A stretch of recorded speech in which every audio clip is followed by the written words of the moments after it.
programang ito ay rated SPG. Striktong patnubay at gabay ng magulang ang kailangan. Maaaring may masiselang tema, lengguwahe, karahasan, sexual, horror o droga na hindi angkop sa mga bata.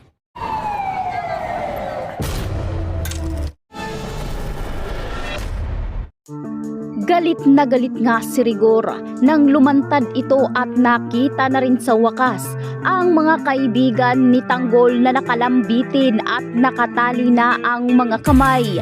Nagmamakaawa, nakalagan sila nito. Subalit, desidido na si Rigor na tapusin isa-isa ang mga kaibigan ni Tanggol. Kahit ang pabuyang nakapatong sa mga ulo nito ay hindi na rin hinahabol ni Dimagiba. Bagkus handa niya itong ibigay sa mga pulis na tumulong sa kanya para masakote ang mga naturang pugante. Kaya naman si Enteng ay mistulang kandilang unti-unting nauubos habang naririnig ang mga sigaw ng kanyang mga kaibigan na nagmamakaawa para sa kanya-kanyang buhay. Kaya naman hindi pa nakontento si Rigor. Dito niya inutusan si Enteng na tapusin ang kanyang mga kaibigan sa kanya mismong mga kamay. Ngunit nagulat si Enteng sa utos ni Rigor.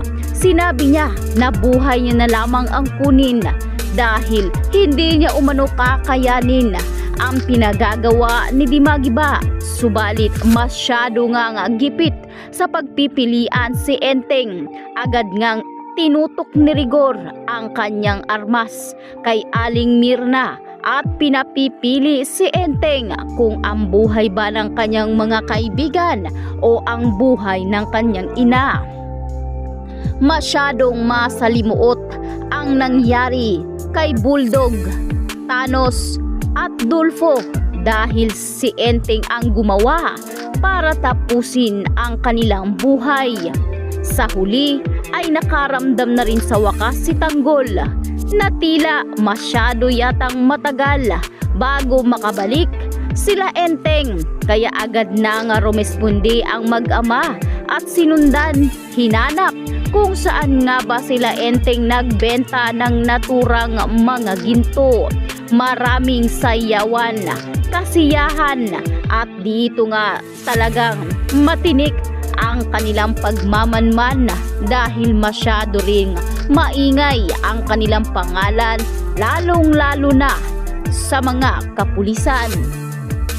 Sa pagkakataong ito ay dito nga nahagip ng tingin ni Tanggol ang tila mga sigawan at dito na agad pinasok nila Tanggol at Ramon ang naturang bakanteng lugar kung saan bumulagta, lumantad sa mga mata ngayon ni Tanggol ang kanyang mga walang buhay na nakaibigan.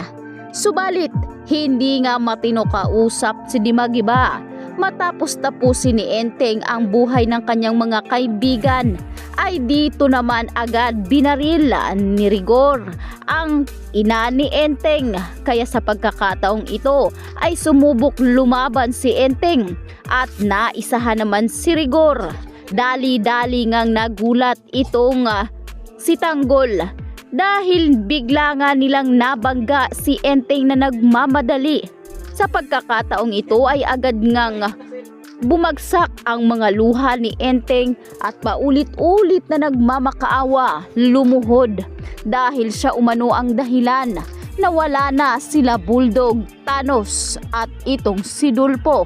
Hindi makapaniwala si Tanggol at litong-lito paano umano nangyari, kaya dito na ikinuwento ni Enteng. Halos malagutan ngayon ng hininga si Tanggol sa bawat kwento't salaysay ng kanyang kaibigan.